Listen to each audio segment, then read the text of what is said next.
Okay, so this is something that I've obviously never done before, sharing a devotional through a video, but here we go. I actually just opened my Bible yesterday, and I was meaning to go to Ephesians, but I suppose somebody had messed around with my journal and shoved it back in, and where it opened up was Ecclesiastes. And I thought, oh, haha, isn't that funny, Ecclesiastes at this time? There can't be anything encouraging there. And I just decided to read what was in front of me, and I'm just going to read it to you now. A good name is better than precious ointment, and the day of death better than the day of one's birth. Better to go to the house of mourning than to go to the house of feasting, for that is the end of all men. And the living will take it to heart.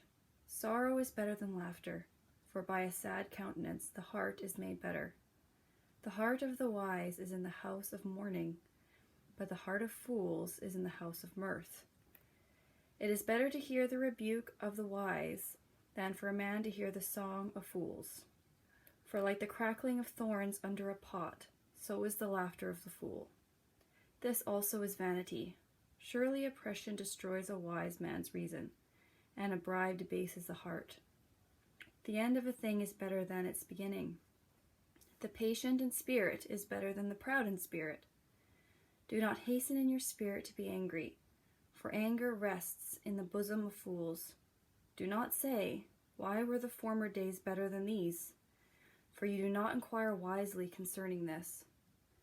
Wisdom is good with an inheritance, and profitable to those who see the sun. For wisdom is a defense as money is a defense. But the excellence of knowledge is that wisdom gives life to those who have it. Consider the work of God, for who can make straight what he has made crooked? In the day of prosperity be joyful, but in the day of adversity consider. Surely God has appointed the one as well as the other, so that man can find out nothing that will come after him. Obviously this is very deep, and my little measly devotional that I wrote down doesn't even scratch the surface. But I will say that a couple things spoke to me there. One was and by the way, this is Ecclesiastes chapter 7. One was when it speaks of how sorrow is better than laughter, for by a sad countenance the heart is made better.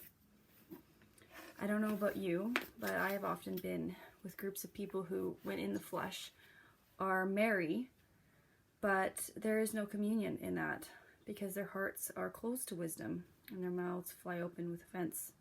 It's very different, though, than the joyfulness we experience together as believers when we're in the Spirit, one spirit with one another. With that, I find comes exhortation, edification. You walk away feeling blessed. It's almost like you're looking into a sliver of what heaven might be like. So coming together in any way that we can, though we can't do it in person right now, but building each other up and being joyful in that, I think is a wonderful, wonderful thing.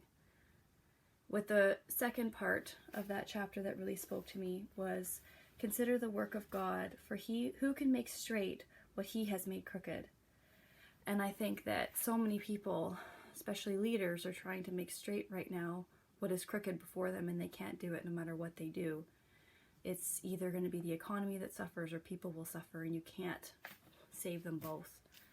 And we can sit around and wonder, is this the work of Satan? Is this the work of some kind of conspiracy? Why is this happening? Why are we in this situation? And the reality is that though there may be conspiracy going on, there may be demonic forces going on, there may be something happening that we have no control over, the reality is that nothing happens that God doesn't allow. You can just look at the cross. Now that was supposed to be Satan's greatest victory. He believed that he orchestrated it. It was supposed to be the greatest conspiracy that ever happened. And yet whose victory was it? Was it Satan's victory or was it God's victory? Obviously we know it was God's victory. And we can have the same assurance now as we go through this. And we can be joyful in the Spirit. And we can pursue what God has laid before each and every one of us. For some it might be reaching out. For some it might be sitting at the feet of Jesus. And I feel lately for me that perhaps it's been a little bit of both. I know that I have really enjoyed just sitting down and absorbing what God has for me and digging into His Word and being blessed by it.